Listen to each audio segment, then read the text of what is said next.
Quorum మేము రావడము మీరు ఉండడము మాకు అలా మంచి రోజుగా భావిస్తూ మంథని నియోజకవర్గ ఎమ్మెల్యే గారు ఇప్పుడు మంత్రిగా కూడా ఉన్నారు. వారు సొంతంగా 25 సంవత్సరాల సెలబ్రేషన్స్ చాలా గొప్పగా చేసుకున్నారు. వారి కుటుంబం మంథని నియోజకవర్గ శాసనసభ్యులుగా దాదాపు 40 సంవత్సరాల పైచిలుకుతో పరిపాలిస్తూ ఉన్నారు. ప్రతిరోజు ముఖ్యమంత్రి గారు దుద్దిల్ల శ్రీధర్ మంత్రి గారికి ఏది చెప్తే అది చేసి పెడతా, ఆయన అడగడమే ఆలస్యమని రేవంత్ రెడ్డి గారు చెప్తా ఉన్నారు. మరి ముఖ్యమంత్రి గారు చెప్పినా కూడా మా ఎమ్మెల్యేకు మా మంత్రి ప్రజల మీద కనికరం వస్తలేదా అనేది మాకు అర్థమైతలేదు. కనుక ఎమ్మెల్యే గారి 1 ఇయర్ సంవత్సరం కాలం పూర్తిగా విఫలమైందనే దానికి నిదర్శనంగా కొన్ని ఈ రాష్ట్రంలో ఉన్నటువంటి ప్రజానికానికి మంత్రి నియోజకవర్గ ప్రజల పక్షాన మంత్రి నియోజకవర్గ ప్రజలకి 4 సంవత్సరాల మేలు జరుగుతుందనే ఉద్దేశంతో మంత్రి నియోజకవర్గాన్ని చీకట్లుస్తూ ఆయన మేనిఫెస్టో కమిటీ చైర్మన్గా ఈ రాష్ట్ర ప్రజలనే చీకట్లో నెట్టివేసిన విషయాన్ని రాష్ట్రానికి కూడా తెలపాలని ఆయన వైఫల్యాలపైన ఛార్జ్షీట్ను విడుదల చేయడం జరుగుతూ ఉన్నది మీ సమక్షంలో. మరి మంత్రి ఎమ్మెల్యే గారు ఆయన ఇది 5వసారి ఎమ్మెల్యేగా అయిండు. ఆయన ఇవాళ మంత్రిగా కూడా ఉన్నాడు. ఆయన ఎన్నికల సమయంలో ముఖ్యమైన అంశాలను వారు దృష్టికి తీసుకొచ్చినారు. ఒక 2 మీకు వినిపించి వాటిని చూపిస్తాను ఈ సందర్భంగా తెలియజేస్తా ఉన్నాను.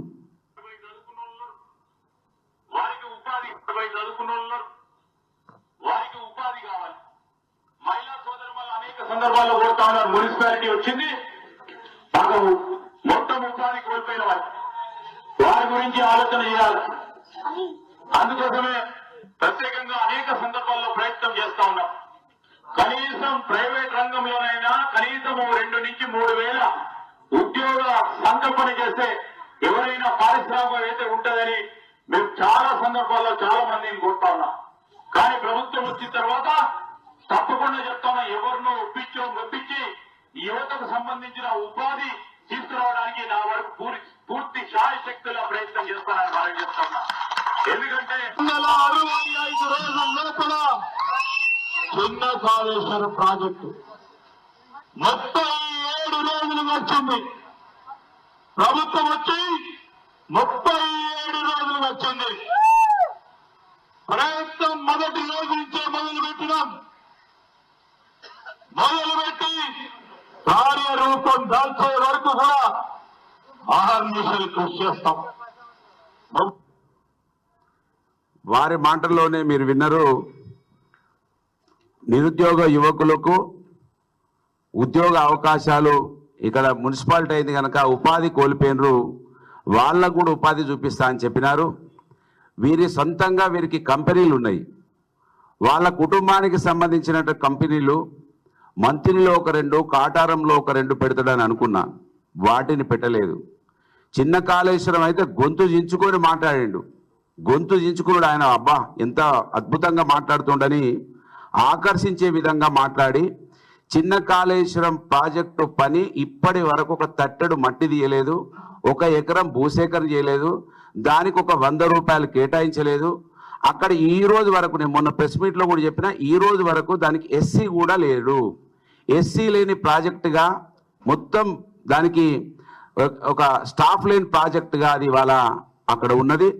అదేని కూడా ఇప్పటి వరకు ఆయన దానికి ఏమాత్రం చెల్లించలేదు, దాన్ని పని స్టార్ట్ చేయలేదు. అంటే వారి కుటుంబానికి సంబంధించినటువంటి ఏదైనా సాఫ్ట్వేర్ కంపెనీ తీసుకురాలేదు. ఆయన ఇండస్ట్రీ మినిస్టర్గా అక్కడ సింగరేణి ఉన్నది, నీళ్లు ఉన్నాయి, భూమి ఉన్నది, అన్ని వనరులు ఉన్నటువంటి ప్రాంతంలో ఒక ప్రాజెక్టుకు ప్రతిపాదన ఇప్పటి వరకు కూడా చేయలేదు. పూర్తిగా విఫలమైపోయిండు.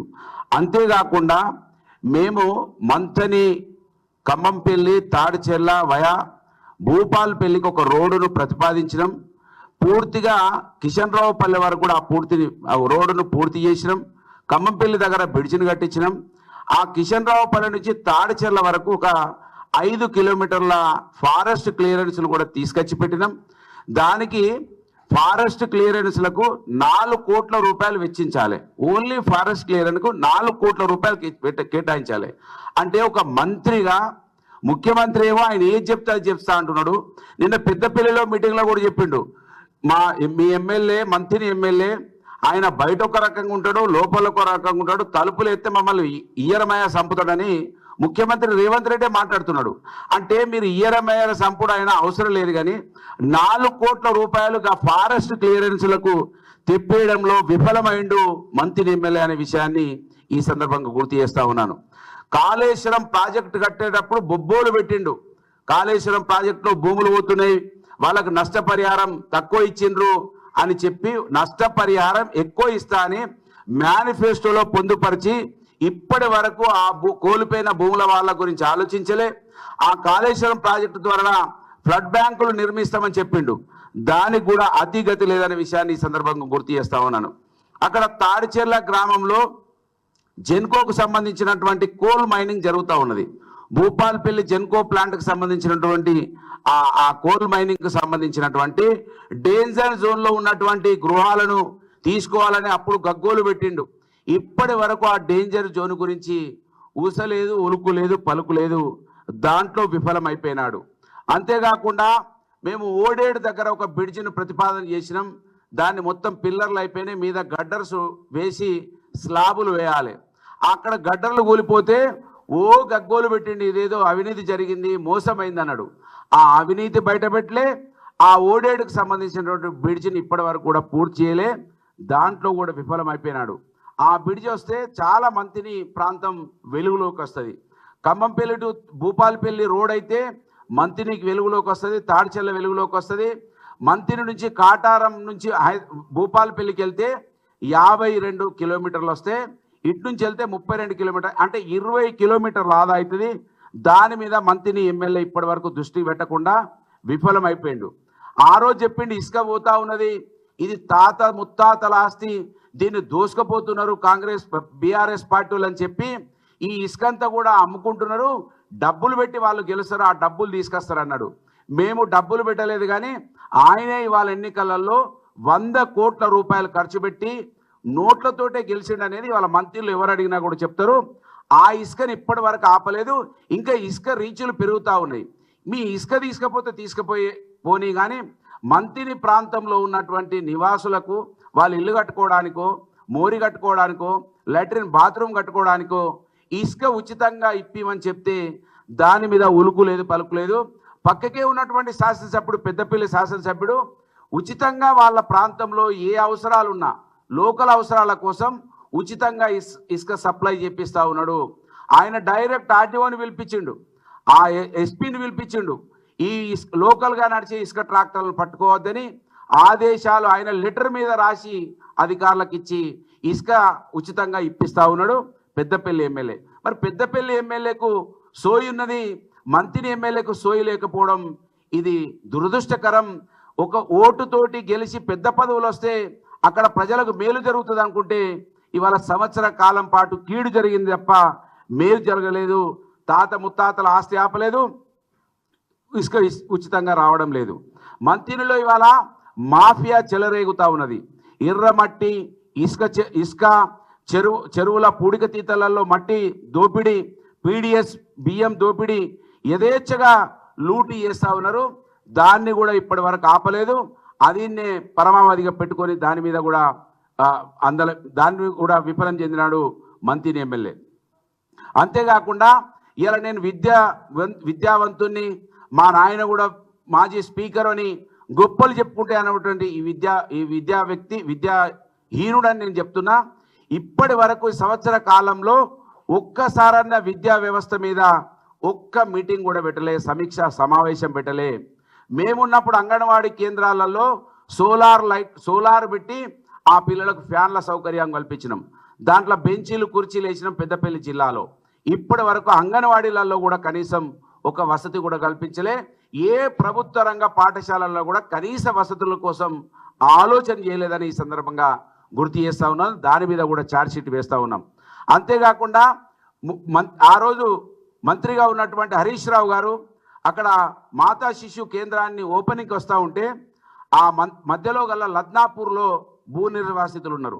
వాళ్ళు 282 మందికి మాకు R&R ప్యాకేజ్ కావాలి, మా ఇళ్ళని తీసుకున్నారు, మా ఇంటికి పైసలు మాత్రమే ఇచ్చిండ్రు, మాకు ప్యాకేజ్ కావాలని వాళ్ళు ఆందోళన చేస్తుంటే వాళ్ళ దగ్గర కూర్చొని ఆ రోజున్న మంత్రిగా ఉన్నటువంటి హరీష్ రావు గారి కాన్వాయ్ని అడ్డుకొని వాళ్ళకు ప్యాకేజ్ ఇప్పించాలన్నాడు.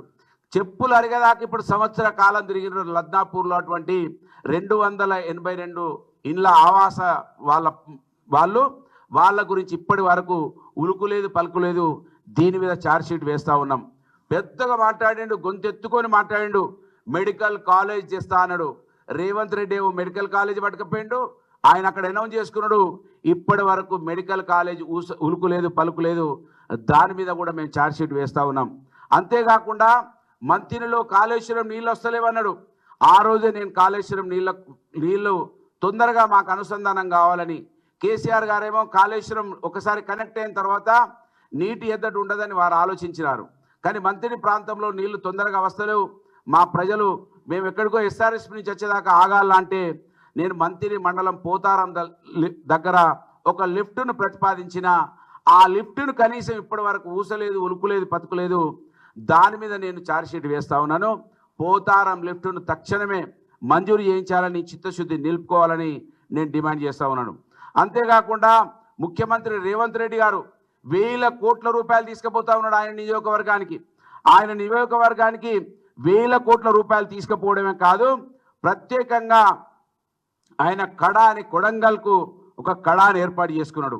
ఆయన కడాని ఏర్పాటు చేసుకొని అభివృద్ధి చేసుకుంటా ఉంటే ఈయన మాత్రం ఆ రోజు పంచాయతీలకు నిధుల గురించి మాట్లాడిండు, ఈజీఎస్లు పోతాని అని మాట్లాడిండు, పంచాయతీల అభివృద్ధి పోతుందని మాట్లాడినటువంటి వ్యక్తి ఇవాళ మా గ్రామాలను నిర్వీర్యం చేసే దిశగా రుడా అనే పేరు మీద, ఏది రామగుండం రుడా అనే పేరు మీద మా గ్రామాలన్నింటినీ కూడా ఆ రుడాలో కలిపి ఇవాళ స్థానిక సంస్థలను నిర్వీర్యం చేస్తూ ఉన్నాడు. దీని మీద కూడా ఛార్జ్షీట్ వేస్తూ ఉన్నాను. ఇవాళ ఆయన ఐటీ మంత్రిగా ఉన్నాడు, ఇండస్ట్రియల్ మంత్రిగా ఉన్నాడు. దాని గురించి ఇప్పటి వరకు ఏది కూడా ప్రతిపాదన లేదు. దాని మీద కూడా నేను ఛార్జ్షీట్ వేస్తూ ఉన్నాను. దీనికి జవాబు చెప్పాలని డిమాండ్ చేస్తూ ఉన్నాను. మంత్రిలో ఇవాళ ఏం చేసిండే ఘనకీర్తి. ఈ సంవత్సరంలో ఆ రోజు పోలీసు వాళ్ళు అంటే కండవాలు కప్పుకోండి, పోలీసు వాళ్ళు మీరు ఏం చేస్తున్నారు, బీఆర్ఎస్ పార్టీకే పనిచేస్తున్నారంటే, ఇవాళ బీఆర్ఎస్ పార్టీ ఆ రోజు నాయకులకు ఏమన్నా ఒకటో రెండో పనులు చేస్తే చేయొచ్చు, కానీ ఇవాళ పోలీస్ స్టేషన్ కార్యాలయాలే కాంగ్రెస్ పార్టీ కార్యాలయాలుగా మారిపోయినాయి. మా నాయకుల ఫోన్లు ఎత్తడం లేదు, మా నాయకులు పోలీస్ స్టేషన్లో కనీసం అనుమతి ఉండలేదు. సామాన్య ప్రజలు పోతే దరఖాస్తులు కూడా తీసుకుంటలేరు. సామాన్య ప్రజలు పోతే కాంగ్రెస్ లీడర్ దగ్గరికి వెళ్ళు, ఆయన ద్వారా రావాలి తప్ప నేరుగా పోలీస్ స్టేషన్ రావద్దని నిస్సిగ్గుగా పోలీసులు మాట్లాడుతూ ఉన్నారు. నిజంగానే నాకు బాధ ఇస్తుంది. అప్పుడప్పుడు జయశంకర్ భూపాలపల్లి జిల్లాలో IPS ఆఫీసర్ ఉన్నాడు, ఇక్కడ రామగుండంలో CP ఉన్నారు. వాళ్ళు కూడా కనీసం నేను IPS ఆఫీసర్గా ఉన్నటువంటి భూపాలపల్లి SP గారిని కూడా కలిసిన, కనీసం మా ఫోన్లు లేవట్టమనండి. మారుమూల ప్రాంతం, నక్సలిజం ఉంటుంది, నాలాంటి వాళ్ళు ఫోన్లు చేస్తే కూడా మీ పోలీసు వాళ్ళు ఫోన్లు లేపుతలేరంటే ఇప్పటి వరకు కూడా దాని మీద శ్రద్ధ చూపించకుండా మా నాయకుల మీద రౌడీ షీట్లు ఓపెన్ చేసిండ్రు, అనేక కేసులు పెడతా ఉన్నారు. కేసును పెట్టిన ఒకరోజే 4 కేసులు పెడతా ఉన్నారు. దీని మీద నేను ఛార్జ్షీట్ వేస్తా ఉన్నా. కనుక ఇవాళ సమైక్యాంధ్ర పాలనలో నిర్లక్ష్యానికి గురైన మంత్రి నియోజకవర్గాన్ని సింహభాగం పాలించింది వీళ్ళ కుటుంబమే కాదా, అవునా వీళ్ళు చెప్పాలి. అందుకు బాధ్యత మీది కాదా? తెలంగాణ రాష్ట్రం ఏర్పాటు తర్వాత TRS నేటి BRS 10 ఏళ్ల పాలనలో మీ 40 ఏళ్ల పాలన కంటే ఎక్కువ నిధులు తీసుకొచ్చింది మేము వాస్తవం కాదా మీరు చెప్పాలని గుర్తు చేస్తా ఉన్నాను. కేసీఆర్ తీసుకువచ్చినటువంటి తెలంగాణలో మన నిధులు మనమే వాడుకునే వెసులుబాటు ఉండి కూడా ప్రభుత్వంలో మంత్రిగా ఉన్న నీకు నిధులు తెచ్చే అవకాశం ఉండి కూడా ఇప్పటికైనా మంత్రిని ప్రజలకు ఇచ్చిన హామీలు నెరవేర్చకపోతే ఎలా నేను అడుగుతా ఉన్నాను. ఇప్పుడు కాకపోతే ఇంకెప్పుడు మీరు నిధులు తీసుకొచ్చి తరతరాలుగా మీ కుటుంబం ఓటు బ్యాంకు రాజకీయం చేస్తుంది తప్ప ప్రజలకు కనీసం మేలు చేయడానికి కోసం ఆలోచించలేదు. ఈ సంవత్సర కాలంలో ఇప్పటికైనా రాబో 4 సంవత్సరాలలో మీరు ఏదైనా కొంత ప్రజలకు చేస్తారని ఆశిస్తూ ఈ ఛార్జ్షీట్ ద్వారానైనా మంత్రిని ఎమ్మెల్యేకి వాళ్ళ ప్రభుత్వంలో మంత్రిగా ఉండి ముఖ్యమంత్రి పక్కకే జేబులో ఉన్నటువంటి ముఖ్యమంత్రి కూడా పదే పదే మా శ్రీధర్ బాబు ఏది చెప్తే అది చేస్తా అని అసెంబ్లీ సాక్షిగా ప్రకటించినా కూడా నీకు నోరొస్తలేదా, చేతులు వస్తలేదా?